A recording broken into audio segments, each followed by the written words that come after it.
Hello friends, good morning. কেমন আছেন সবাই? আশা করি সবাই অনেক ভালো আছেন, আর আমিও অনেক ভালো আছি। সকাল সকাল কি পাতা তুলতে এসেছি বলুন তো? অনেকে জানেন, অনেকে জানেন না। এটা বাকরশিরা পাতা। বাচ্চাদের ঠান্ডার পক্ষে এটা ম্যাজিকের মতো কাজ করে, বড়রাও খেতে পারে। তো ওটা আমার মেয়েকে খাইয়ে দিয়েছি, কারণ ওর ঠান্ডা লেগেছে। ডাক্তারও দেখিয়েছি, সব রকম করা উচিত। তো ওকে ব্রাশ ধরিয়ে দিয়েছি, ও সবে ঘুম থেকে উঠলো। তো এদিকে আমি একটু চিয়া সিড খেয়ে নিচ্ছি, নিজের যত্নও তো নিতে হবে।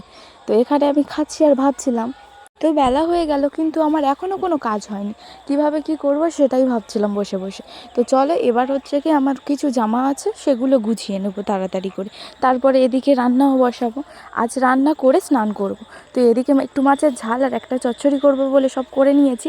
এবার স্নান করে নেব, করে আবার পুজোও দিতে হবে। আর এদিকে আমার মুখে পাপের ফল বার হয়েছে। তো এদিকে তাড়াতাড়ি করে চুল আঁচড়ে সিঁদুরটা, যেটা মেয়েদের বিবাহিত মেয়েদের আসল জিনিস, ওটা করে একটু আয়নার সামনে ন্যাকামো মেরে নিলাম। এটা আমার নিত্যদিনের কাজ। তো এটা করার পর এবার আমি পুজো দেবো। তো আর ভিডিওটা শেয়ার করলাম না, কারণ অনেক বেলা হয়ে গেছে। আজ এই পর্যন্ত। দেখা হচ্ছে আবার নেক্সট একটি মিনি ব্লগে। আমার ভিডিও কেমন লাগলো অবশ্যই কমেন্টে জানাবেন। Tata, by.